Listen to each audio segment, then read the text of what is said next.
Think Realty Nation, it's your host, Abhi Golhar. Welcome to the Think Realty Podcast. Today is a really fun episode for me. And it's a topic that I don't get to talk about a lot, but I love this topic because for me, and I can't say this for my guest because he's like a super cool dude. But for me, I'm a geek. I love software. I'm a nerd. I'm a geek. I'm a neek, like a nerd and a geek combined. I don't know, like a huge fan of Star Trek and Star Wars and all sorts of things. So that being said, we're talking about how technology is going to change the future of real estate. We're going to talk about what Nestegg is doing to help with your first-time property managers, first-time real estate investors that own investment property, that want to manage investment property, but they're not big enough yet to have a property manager, and they're like, crap, what do I do with software? So we're going to talk about that. And my guest name is Eachan Fletcher from Nestegg. He's CEO, co-founder, head honcho, big cheese at Nestegg. So I cannot wait to have that conversation. And then after he and I finish talking, we're going to talk about kind of finding the balance between caution and optimism in real estate investing. And this is an article that I found on Forbes that, quite frankly, I agree with. And I don't agree with a lot of articles on Forbes about real estate investing because, quite frankly, I think some of them just don't make any sense. So anyway, you'll find out more about that in roughly about 15 to 16 minutes from now. This podcast is brought to you by Clint Coons of Anderson Business Advisors, nationally recognized for providing bulletproof asset protection, tax, and business strategy advice to real estate investors. Go to getbulletprooftoday.com and receive Clint's book titled Asset Protection for Real Estate Investors. And you can get this book for free while supplies last. And again, that website is getbulletprooftoday.com.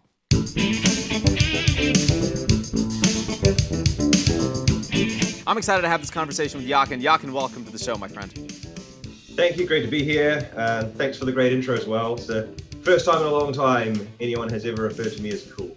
And there we go. I mean, it takes one geek to know another geek, right? Like, I think you're right. Yeah. I mean, there's something I liked about you straight away. or maybe another word that starts with G is greatness, right? It takes greatness to recognize greatness, right. And I think the both of us are like we're strikingly handsome dudes, and we're both great. Give me a little rundown of who you are and what you do at Nestegg. Yeah, sure. So I am a geek by nature. I've always been a software engineer and developer, and geek power. And I've always been fascinated from a young age about how technology can change the way people do things in everyday life, and in simple, practical ways. And in fact, one of my core beliefs about the future is whether we're heading towards something utopian or something dystopian.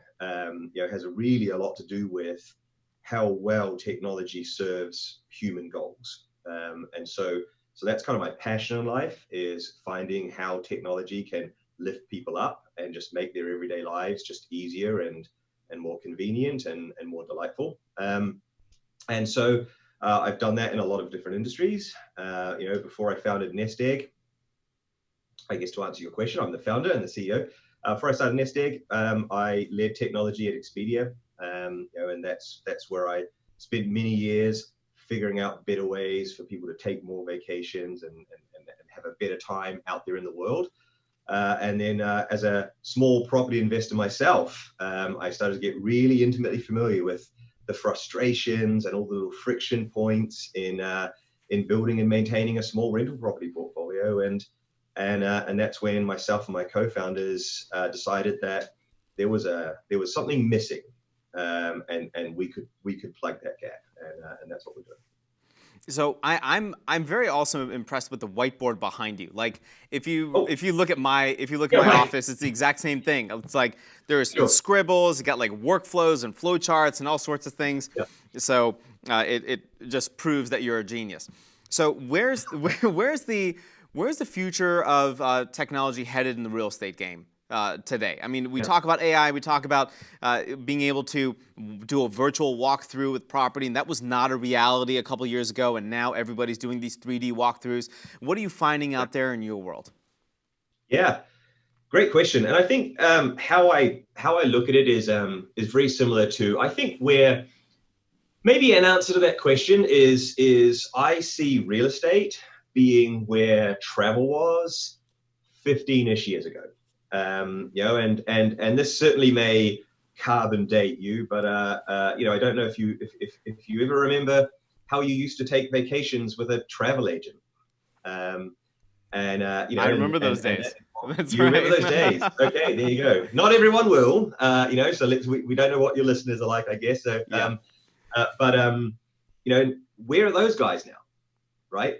And yeah, nowhere. And I think that same, I think we're at the edge of that same disruption. And I think if I look back over what happened there, I think it's an oversimplification to say that a company like Expedia came along and just displaced travel agents, right? I think a lot of little different trends came together at a tipping point, right? And to make that concrete for you, I guess. So little things like internet speeds, and you kind of say, well, how would internet speeds change something like that? Well, here's how. Suddenly, in order to get inspired and figure out where you wanted to go on vacation and whether or not you're going to have a good time and to picture yourself going to a new location or a different destination, suddenly you were able to look online at large format, kind of really high quality images. And that would have taken forever to come down over slower internet connections. And as speeds got quicker and the amount of content you could deliver in a reasonable amount of time improved, you no longer needed to go to this kind of designated gatekeeper who had the big glossy kind of catalog in order to kind of see these places and say, yeah, that looks like our next trip. So I mean, trends like that, trends like as the internet moved into kind of Web 2.0, where a lot of people were creating content, you suddenly had travel bloggers, people sharing stories about vacations and destinations, and that carried more credibility than corporate kind of presences. And beyond that, you then had the rise of social networking, where you suddenly got to see, hey, what are your friends doing? Where are they going? And and that had even more credibility still. And so suddenly, just the ways that you could become informed, and then of course, as the technical sophistication with travel companies in general improved, you were able to companies like Expedia could emerge in a way where we network together all those capabilities in a way that created this simple, easy user experience that did everything for you that you used to have to get done for you by a travel agent. And it was at that point where everything kind of smashed together, and then suddenly everyone was like, why would you ever do that? That's right. You could try it yourself. And I see that we're sitting at a similar tipping point with a number of things in real estate, where there are tasks and activities and actions that have typically either required expert knowledge or those same kind of people, where not just are they able to do these sort of things online or through using certain technology. There's enough information, the information is being shared, there's enough ability to create trust, with there's reviews and things like that I feel like there's actually we're at a similar point where people are now realizing they can take a larger and larger slice of their property investing and management responsibility directly on themselves with easy to use tools without having to be an expert. So that's what Nestegg does. And I agree with you. I mean, when I was traveling and my family was traveling when I was a kid, we used to go to AAA. You walk into the AAA office, you get this big map, and they highlight the most effective route because they knew road closures and all sorts of stuff. I mean, that was my world. And then slowly, then you got Rand McNally, and then you got I can't remember what the driving directions was. MapQuest. I remember MapQuest. So you could enter your destination. Turn by turn thing, and Yeah, exactly. And then you had to print out 30 pages of directions. And Yeah. God forbid you like missed a right turn, then that was like an issue. And Mm. now, if I want to go to Tahiti, I'm going to type in Tahiti. I'm going to take a look at what other travel bloggers are saying, where to stay, where to eat, how much it's going to Yep. cost, what do I need to get there, any vaccinations. All of these Yep. things matter. And Yep. it's just like that. I can get all the information that I need in less than 30 seconds. And then Yep. maybe it might take me a day or two to assimilate that and put it all together to create an itinerary for that travel experience. So exactly what Yep. you're saying that's happening there is happening in the real estate world. How is Nestegg then positioning, how are we positioning Nestegg to really kind of be at the forefront of that when it comes to influencing how people buy, rent, and lease in the future? Yeah. So to sort of, I guess, zoom out for a second, what we're building is, and this probably appeals to the tech side of you more than the real estate investor side of you, I guess. So we're building a platform which we're calling AI for property management, and what we're doing is we are taking an artificial intelligence and training it task by task to perform the same duties as a human property manager would. But to do that at an incredible scale and to an incredible a level of attention, a level of detail that a human property manager couldn't possibly match. So again, let me make that real for you. So we operate in Chicago. One of the things that's unique about this market is, as the owner of a property, you're responsible for clearing snow off the sidewalks. Yep. That's not the people who live there. That's a bit frustrating. Usually means rental owners have to sign some kind of seasonal contract for snow removal and pay for whether or not they're receiving a service. What we do is our system sucks in a weather feed. We analyze the portfolios of all our rental owners.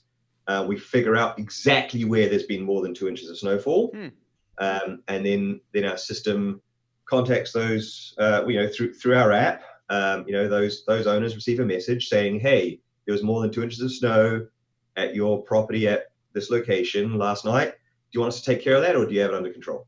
And then if they say, yeah, please take care of it, then we send out, again through our platform, fully automatic, we send out a request to a whole bunch of snow removal companies that have sort of been invited onto our platform.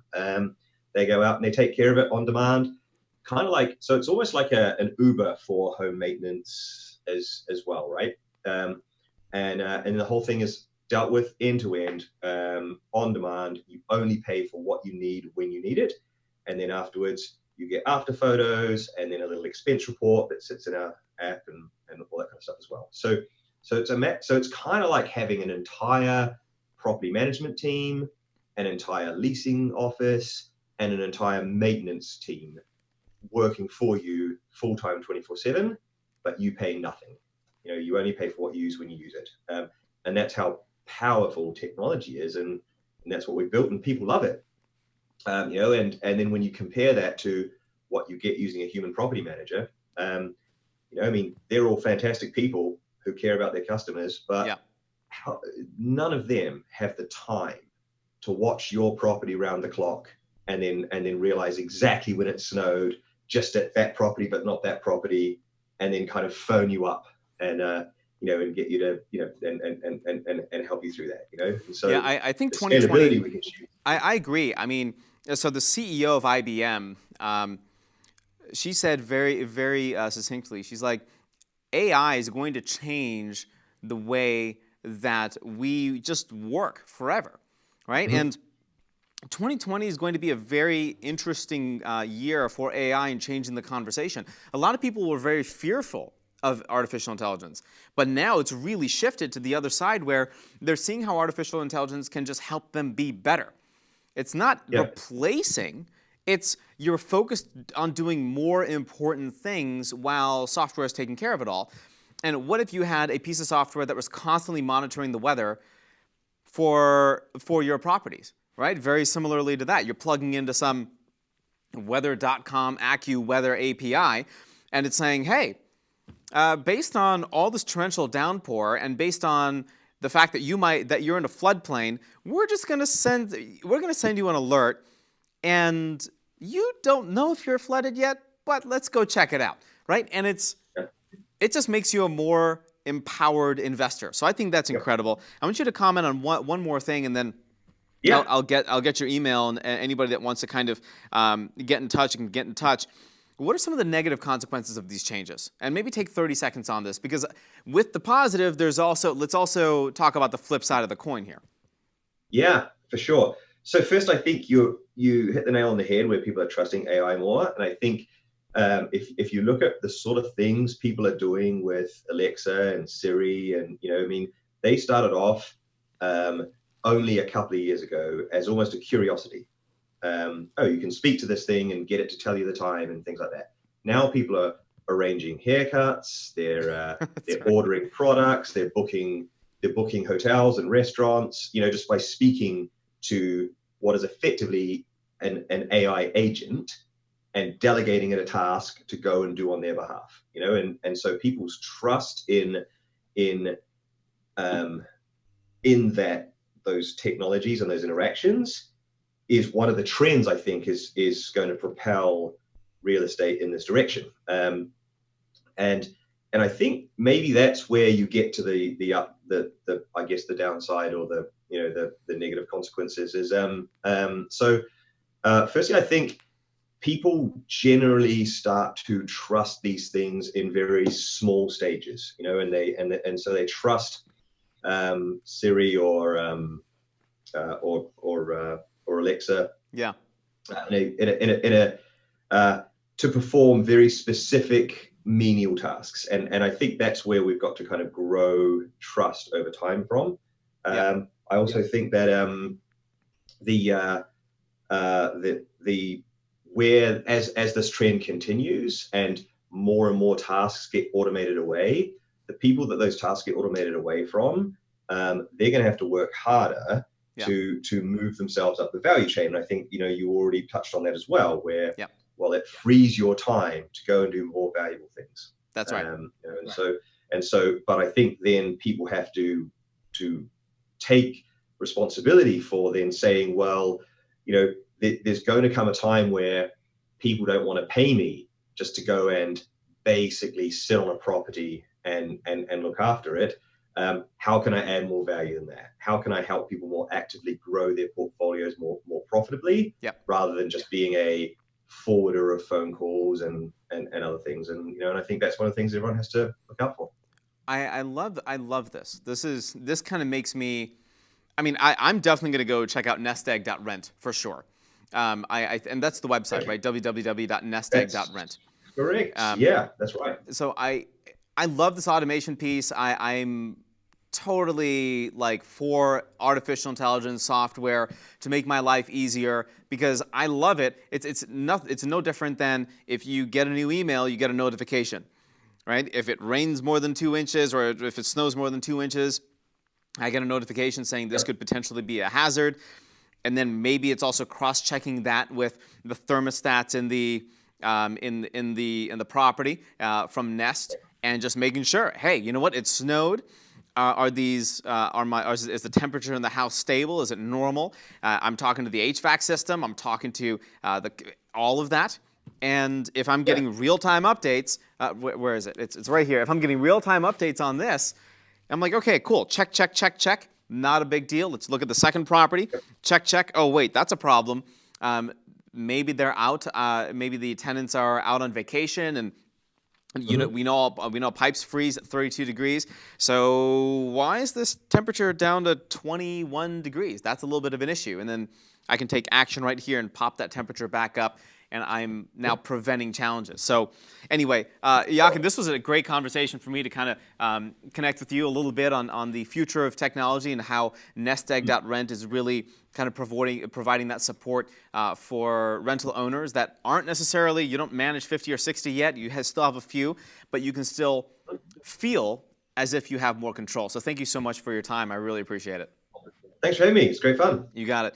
Eachan, everybody, go to, again, Nestegg.rent.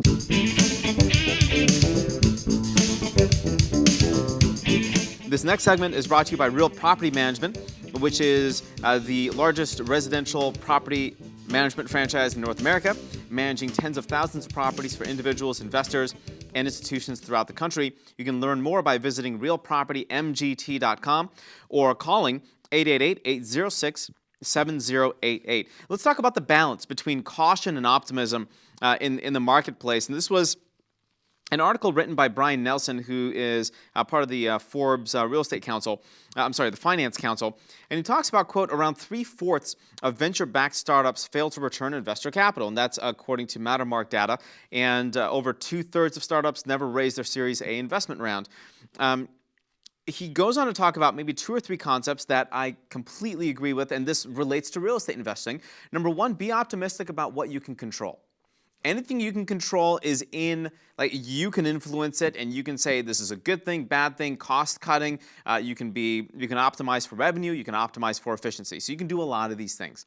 Number two, be cautious about what you can't control. What you can't control is a city or a municipality saying it's going to take 8 months to get permits. Should you be cautious about something like that? You better be nodding your head yes. Third, find confidence by educating yourself. And I'm a huge believer in education. I'm a huge believer in finding mentors that you can work with as well, because that's another way that you get educated. You can also go to thinkrealty.com. We have a whole slew of amazing videos provided by our resident experts, and in all different areas of education, whether it's flipping, wholesaling, asset protection, all of these things, streamlining businesses, business processes, etc. So you need to know where you are lacking and go find the resources so you can educate yourself. Huge believer in these things, and you can read this article as well. Again, it's on Forbes, titled "Finding the Balance Between Caution and Optimism in Real Estate Investing." And quite frankly, you take a step, you address it. If you think it's a major challenge, then you know how to avoid it, and you're being more proactive instead of reactive to something that could maybe be a hurdle or a roadblock for you. That's the show, Think Realty Nation. If you have any questions, certainly get in touch. Go to thinkrealty.com, and you can find me anywhere on social. If you want to ask a question, I'm happy to answer it one-on-one there for you. This podcast is brought to you by Clint Coons of Anderson Business Advisors, nationally recognized for providing bulletproof asset protection, tax, and business strategy advice to real estate investors. You can go to getbulletprooftoday.com and receive his book titled Asset Protection for Real Estate Investors for free while supplies last. To make sure that you definitely do that at www.getbulletprooftoday.com. That's a wrap, Think Realty Nation. Until next time, happy investing.